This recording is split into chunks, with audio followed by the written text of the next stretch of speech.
average a correction every single year. So there's an inter-year drop of the market of -10. That's what a correction is. So in other words, you have a couple things, an indicator. A correction means the market took a 10% drop from the high. A bear market means we took a 20% drop from the all-time high. But so you can see since 1983, we've averaged a correction every single year. Now the market doesn't finish like that. That's just an inter-year drop. How does the market finish? The average rate of return since 1983, the market's average of 15.9% total return for the year. But in that year, the market was down of at least 10% correction. Now, what you're just talking about, here. So remember, that's February, March. What happened in April? So remember, Trump said, "Look, we have an unfair trade balance happening right now." Mm-hmm. So he said, we're going to start tariffing other countries. Mm-hmm. So he made it April 2nd. The reason he didn't make it April 1st, because he thought they would think it's an April Fool's joke.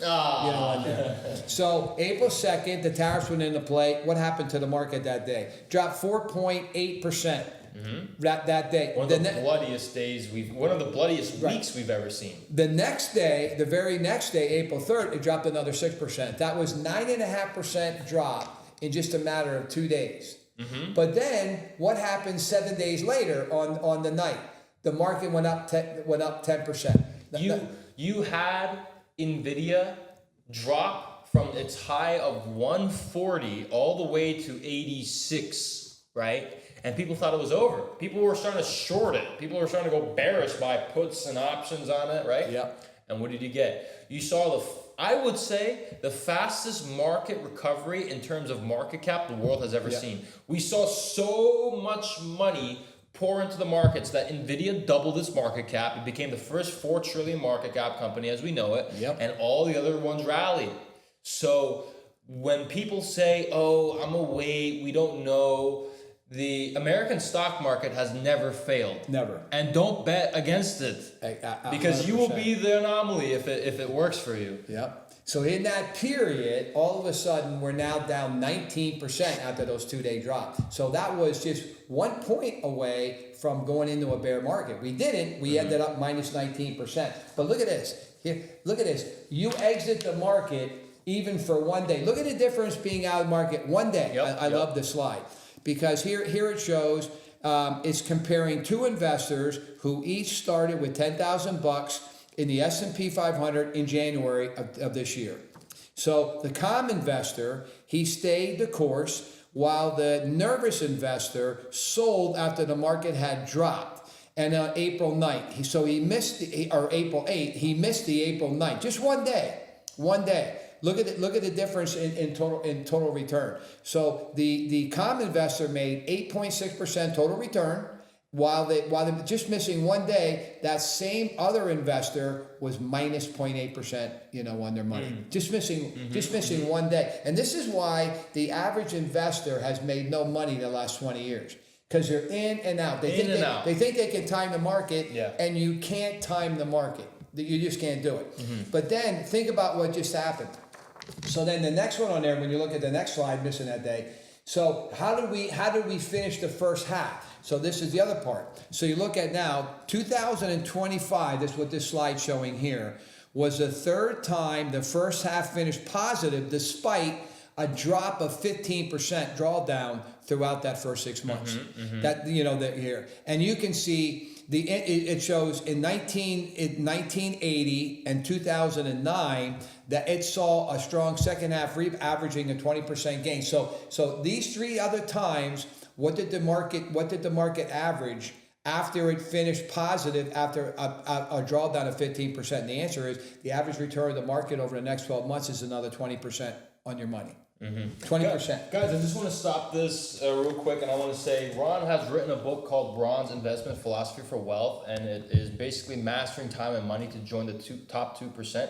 If you want a copy of this book, make sure to hit up either Elevar Capital or Ron himself. We will get you his contact information, and we can even get you a signed book. Thank you for being a part of the show. So with that being said, Now, what about all these wannabe traders? Because like before COVID, you didn't have a lot of traders, right? And after COVID, you saw this influx of traders, but 95% of them are losing money constantly. Right. So, what is your advice to them?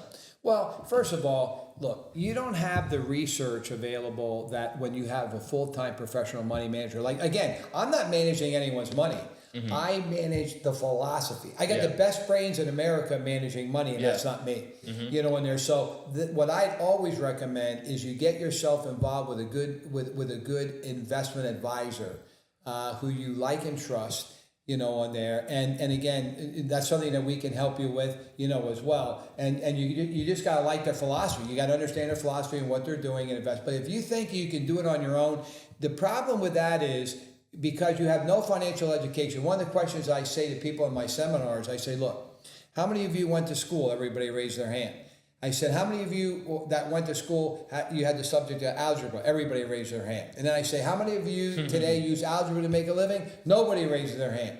I said, we're taking the most worthless subject. So I say, how many of you had the subject of money in school? Nobody raises their hand. And yet, how many of you deal with money matters every day of your life? We all do.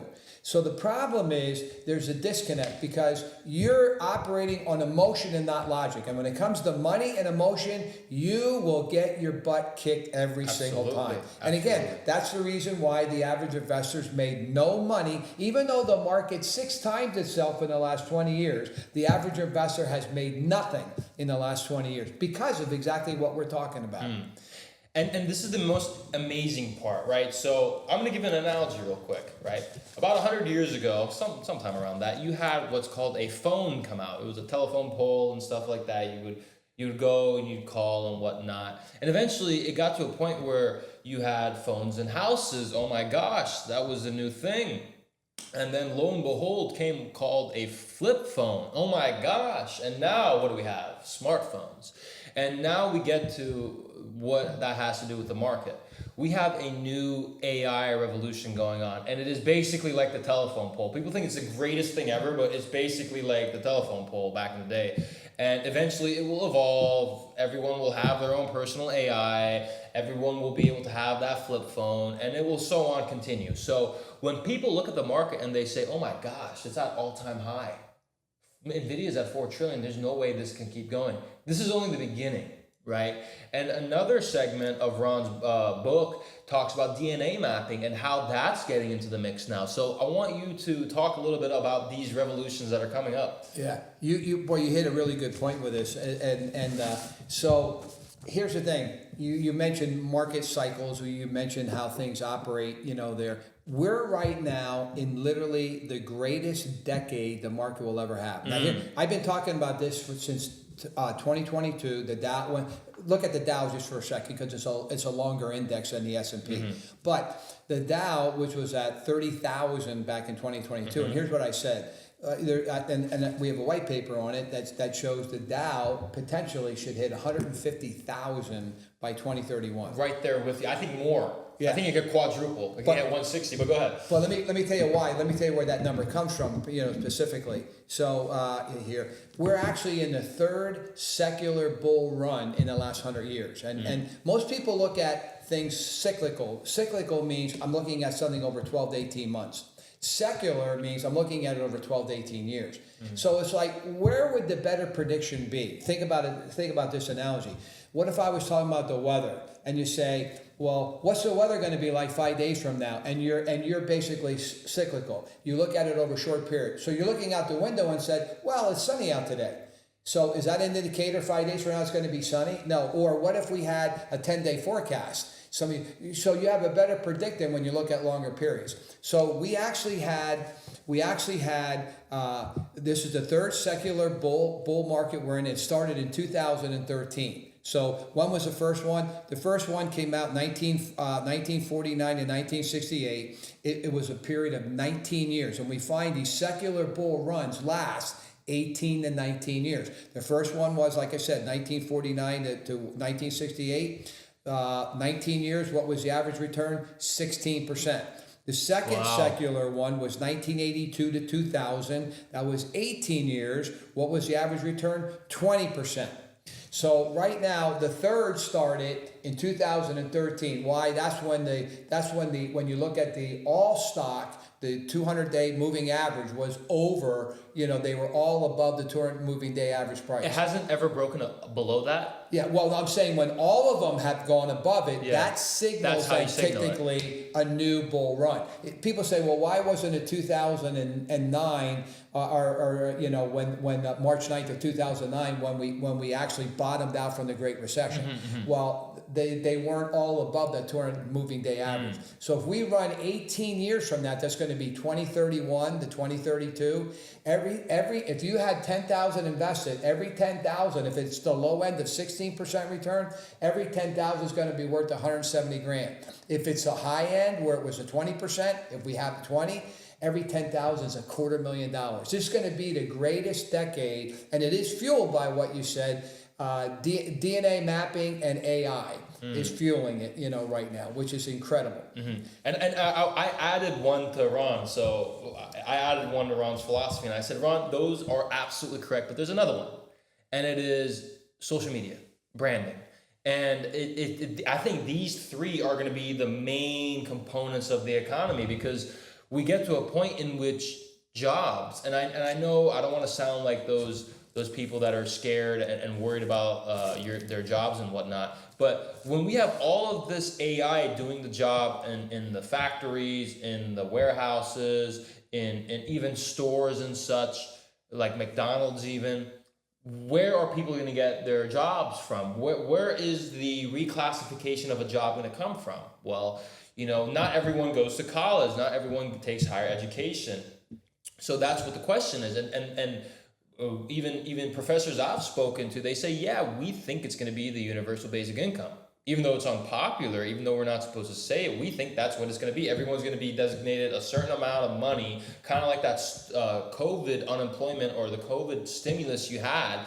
Because if we don't, where are the jobs going to come from? Right. And well, you're almost talking about socialism, at that point. If we're going to be dependent on the government, and everybody's going to be able to make the same amount of money again, I mean, that's going to be a total disaster area. But again, the bottom line is the reason you're investing is because you want to be self-sufficient. Exactly. You don't want to be dependent on the government. You don't want to be dependent on an employer. You want to be dependent. You want nobody to have their thumb on you ever. And it's all about how you control your finances and your money. And the good news is, you make enough money to at least be financially independent. Maybe not wealthy. Maybe you won't have a net worth of $2.5 million, but you made enough to at least be financially independent, which means you can maintain your current standard of living in retirement. You've all done that. I come out with a second book. It'll come out the end of the year. It's called Hidden Money Methods, the 21 Sources of Cash.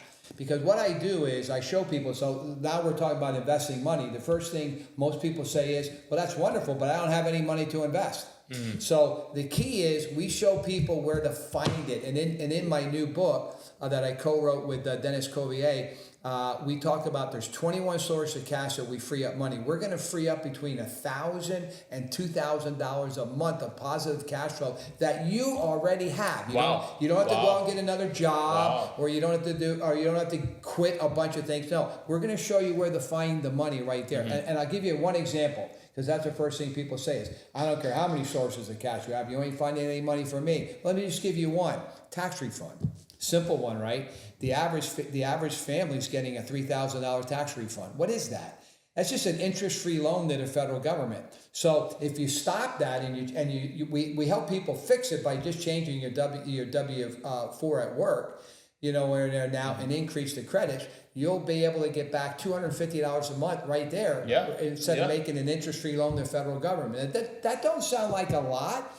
But if you did that over 40 years and we stuck that money into your IRA, do you realize you just gave up $4 million of your net worth? Just a tax refund. And there's 20 more that are just as powerful as that. Wow. What is it called? It's called Hidden Money Methods is the name of the book. It should be out by the end of this year. Okay. By the end of the year. Awesome. And it's called The 21 Sources of Cash You Already Have to create wealth and financial freedom. Now, Elevar Capital is going to be giving away some of these copies. If you want one of these copies, make sure to DM us, message us, and we will we'll do a deal, Ron. We'll get some copies, and then we'll send them out for free. If you want a copy, make sure to message us, and you'll be one of the exclusive ones to get your hands on that. So I want to actually delve deeper into this because, everyone talks about investing, but no one talks about the foundation of it. And that gets to budgeting, that gets to what are your finances, what are you making, what can you save? Can you give us a couple, I know I don't want to spoil your book, but can you give us a couple more tips and tricks of how instead of giving away $4 million, like you said, over a period of 40 years, can you give us some ways in which we can start to be a little bit smarter with our finances and start to allocate it towards equities? Yeah, well, like I said, one we mentioned is a tax refund. Out of the 21 sources of cash, my two favorite ones are one, the tax refund, because it's instant. I don't have to qualify for it. I just have to change my withholdings at work and do it right. And I'll have instant more money in my next paycheck. The other, believe it or not, is starting your own business. Here, because first of all, do you realize there's actually two sets of tax laws in this country? One is for employees. The problem with that is you have no deductibility. You have nothing. The only thing you can write off basically is whatever you put away in your 401k plan, but that's very limited. But as a small business owner, you can write off your house, your spouse by hiring, your vacation, your cars, your food. And you can set up a pension plan that makes any government plan seem paltry by comparison when you look at it. Mm-hmm. And you could start something like even our businesses, coming into the financial service field, here in our company with Primerica, $99 for a background check, $25 a month, you run it. Mm-hmm. And on average, we find that even if you're doing it part-time, like maybe 8 to 10 hours a week, you should be able to reduce the taxable income that you pay by about 25%. So if you take a look at your paycheck, for instance, and you see between you and your spouse working monthly, you probably have about $2,000 a month going to payroll taxes, to income taxes, right? Well, now, if you got on the second set of tax laws, you should be able to lower that by about 25%, which is $500 right there. That's $500 a month. So the question would you spend $25 a month to get $500? I mean, you do that all day long for as long as you possibly could. That's another benefit. That's my favorite. By getting into business for yourself. Wow. Another thing. So I want to get into Ron now because, we've talked about the philosophy and all that, but a lot of these people are going through the same trials and tribulations that you went through. And I remember when I was at your meeting itself that you said that you explained how many pitfalls you had to go through, how you started several businesses, you even did the franchisee business and whatnot. So can we get a background? Because these guys think, this guy at like 30, this guy was balling out. Ron must have been on his game since he was 4 years old, right? Yeah. But no, tell us the truth. What is it like, man? No, this is a great point. Like I said, I graduated again with the health and phys ed degree. My goal was I wanted to be wealthy, but I had no idea really how to do it. I never had a mentor. My parents never did well financially. And again, when I graduated, I mean, I love sports. Sports was my whole life, but what happened after I graduated, I couldn't do it for free anymore. And because I had a wife who wanted to eat every now and then, so I couldn't do it for nothing, So, I said, well, what does a guy like me do? What do I do? Open up a health club? And I was looking at a couple of those things. So I started to do some research. And after talking to Mr. Hershey, he wanted to hire me and they were going to pay me $12,000. And I said to him, to teach $12,000. I said, is that a month or a year income? And they said, it's a freaking year. I said, I can't afford it. I walked out the door, So I say, who are these people? What do they look like? And what I found is 94% of America works for the other 6. Out of the 90% that achieve wealth, 90% of them came from the 6% that own the businesses. So I said, well, crap, that was easy. I said, I got to put myself in a business situation. Yeah. So what do I do? So another book that literally changed my life is a book called The Cash Flow Quadrant, written by Robert Kiyosaki. So this is when I first learned through my mentor, Bob Safford, that I really wasn't a business owner. So like I said, we started a bunch of businesses. So I said, well, what does a business do? They find a need and they fill it. The greater the need you fill, the more money you make filling it. So this is 1977 when I graduated. I said, well, what does everybody need? And the answer was, well, everybody has a car, so I should get in the car business maybe. So I went into the car business. I bought into a franchise called Engage a Car. It was a neat concept. This is when leasing first started. So the concept was, why marry your car, engage it. It's kind of a neat little twist, right? We had a car going through an engagement ring. So I went through all the training, came back, sold the first car to my dad, a Chevy Blazer. Everything was picture perfect. The next car I sell to my sister's boyfriend, a guy named Kenny Hufford. The car never showed up. And I said, what the hell is going on? It never showed up. I kept calling the company. Nobody responded back. So I finally said to my brother-in-law, who I got the business with him, I said, I'm going to drive down to Cherry Hill, New Jersey and find out what the hell is going on. So I drove down there right where we did the training, and the company was gone. They were out of business. So one of the things I learned, the one thing I've always learned is, if something didn't work, it doesn't mean I should stop doing it. It just means I should find out why didn't it work, and then move on to something else. So one of the things I learned, I've always learned something. Never do business with a company whose main office is a hotel room. Not a good thing. So number one, pitfall number one, I got involved with the wrong company. Second thing I did then is I love playing video games. I mean, I was a video game nut when Pac-Man first came out. This is the 80s. Pac-Man first came out, then Donkey Kong, then Miss Pac-Man, came out. I put so much money in these machines that my wife said to me, you should just own the damn thing. You put so much of our money in the machine, you just own it. Well, I decided, good idea. So I bought 1,000 of the machines. 1,000? 1,000. I had a mortgage payment. My business was called Vidtronics. I had a mortgage payment of $57,000 a month. I had the largest arcade in Wildwood called the Supercade. Down there. And, but the problem is it was a fad. So it only lasted 5 years. But I didn't care. I didn't know that at the time. But I mean, the games were bringing in $110 a week revenue, and I only had to pay $37 on each machine. I was borrowing money at like 25% interest, but I didn't care because I looked at the payment, $37 a month. A week income payment, and I'm making $110 a game. Give me all the games I can get. Well, the problem was, it only lasted 5 years and it was gone. So we were the only company that actually finished paying a leasing company when we leased the equipment. We were the only one. Everyone else bankrupt and stuff. Bankrupt themselves. Yeah. Because it was just the wrong product. So that's it. So when I talk about these pitfalls of being self-employed, and why most people who think they're business owners, they're really not. They're self-employed people. Mm-hmm. So that pitfall number, here, the first one was I had the wrong company. The second was I had the wrong product. The third business was, here, I had a great product called Sargon Gas. I started a business called Life Safety Systems. I franchised that out, sold millions of dollars of the Sargon gas. The problem was it wasn't UL approved. So you as a business owner, if you owned a restaurant and you had a foam system over your grill, that was UL approved. So you couldn't get insurance for your business without it. My product, there was no UL approval, but it would put the fire out and leave no mess. Today, Sargon gas or halon gas, some form of it, is used in every computer room in the world.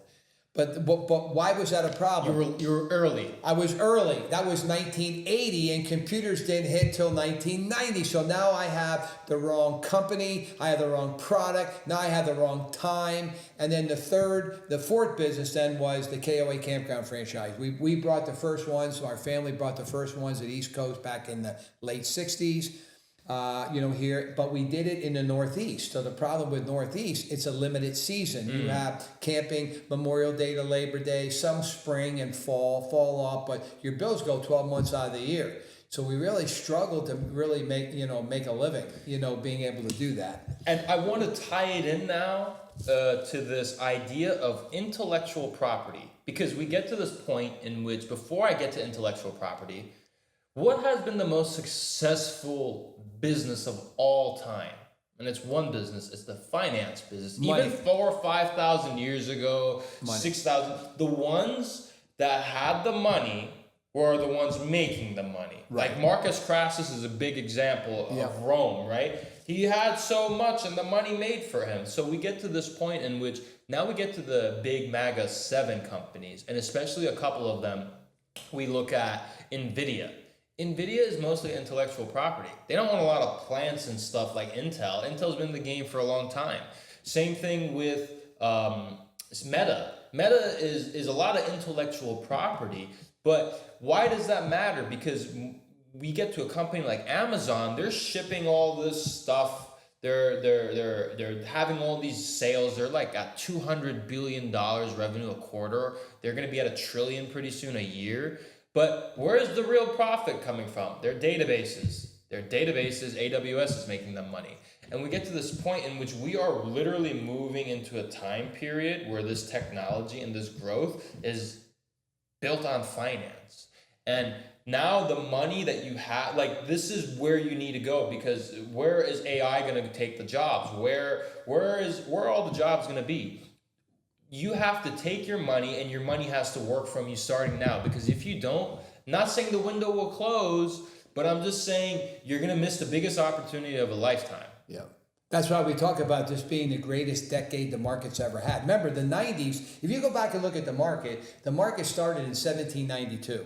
24 brokers, met under a buttonwood tree at 68 Wall Street, on there. And they got so big so fast within a year or two, they had to say, well, look, we just can't be meeting under this tree. We got to go into a building, and they built a building, which then became, years later, the New York Stock Exchange, biggest exchange in the world. But think about where the market's come. The best decade period ever was the 90s. What was it fueled by? Cell phones, personal computer, and the internet. Yeah. Right? The market 4 times itself in that decade. NASDAQ was up 900%. Well, this decade that we're in now is going to be the greatest decade ever. They're calling it the Roaring 2020. So if you screwed up saving money, and a lot of people did, you have a period of time right now. And it's very difficult to ever say, I'm in the right place at the right time. Most people have no idea what it even looks like. That's why I'm trying to give you a vision that you're here right now. You're in the right place at the right time. And the beauty with money, and you mentioned this, so when we talk about creating wealth, just remember, there's only 2 resources that you have available to create wealth with. 1, how you invest your time, and 2, how you invest your money. But how you invest your time determines whether you have money making money. But the beauty of money is money has the ability to duplicate itself. Right? So we just talked about it with the rule of 72. So people are adding new monies, and the accounts are compounding through a rate of return. So when you look at that, if you decide to come in the money business, our incomes are doubling about every 4 years, every 4 years, every 4 years, every 4 years it doubles. There's no other business out there that can do anything like it. And because of that, if you decide to sell your business like what we could do here, our businesses are worth 10 to 15 times earnings compared to a traditional business. Like when I have my KOA, when I want to sell it, I'm going to get at most 1 to 2 times earnings plus goodwill depending on brick and mortar. Now, here I have a company that I can get 10 to 15 times earnings. Yeah. So I'm going to pick a business. Why not get into the number 1 most profitable business in the whole world is money. And here's the other thing. We talk about your arcade business, right? That was liabilities too. You have to account, like, I have a bunch of liabilities. If people don't show up, I could lose money. Has the market ever done that? For a short period of time, but it always goes back up. So we get to this point in which business is great. I love business. I'm in business, but there is one thing above business, and that's finance.